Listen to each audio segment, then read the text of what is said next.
आप तो भाग्य विधाता है ना माँ, सबका भाग्य निर्धारित करती है।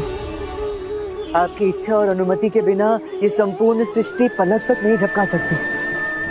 फिर पापी और कुकर्मी क्यों सदैव सुखी रहते हैं और हम जैसे निरपराध साफ सुथरे आपके आदर्शों का पालन करने वालों की परीक्षाएं कभी समाप्ति नहीं होती। हमें क्यों हर बार बार सदैव अपनी श्रद्धा, अपनी भक्ति, अपनी अच्छाई, अपनी भलाई सिद्ध ही करते रह जाते हैं माँ। ये सारे कष्ट, ये धिक्कार, ये तिरस्कार, ये ठोकरें, ये घृणा, ये हमारे हिस्से क्यों आते हैं माँ? लंकापति रावण संसार का सबसे अहंकारी और शक्तिशाली मानव, वो भी तो सुखी ही समझता था ना स्वयं को। पर परिणाम क्या हुआ?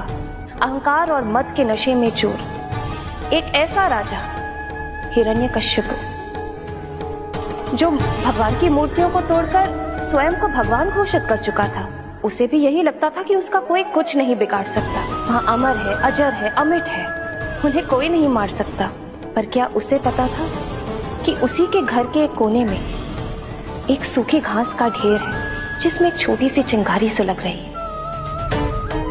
उसका अंत उसी के घर में जन्मा, विष्णु भक्त प्रहलाद के रूप में।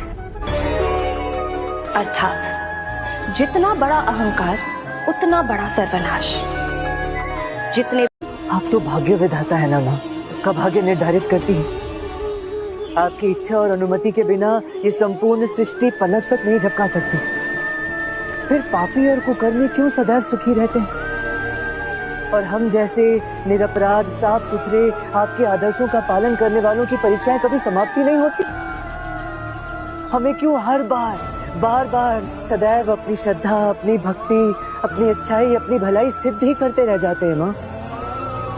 ये सारे कष्ट, ये धिक्कार, ये तिरस्कार, ये ठोकरें, ये घृणा, ये हमारे हिस्से क्यों आते हैं माँ?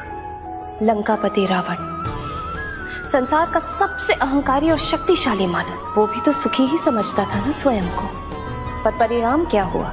अहंकार और मद के नशे में चूर एक ऐसा राजा हिरण्यकश्यप, जो भगवान की मूर्तियों को तोड़कर स्वयं को भगवान घोषित कर चुका था। उसे भी यही लगता था कि उसका कोई कुछ नहीं बिगाड़ सकता। वहाँ अमर है, अजर है, अमिट है, उन्हें कोई नहीं मार सकता। पर क्या उसे पता था कि उसी के घर के एक कोने में एक सूखी घास का ढेर है, जिसमें एक छोटी सी चिंगारी सुलग रही है।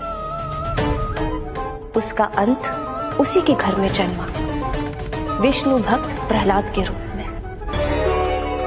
अर्थात जितना बड़ा अहंकार उतना बड़ा सर्वनाश। जितने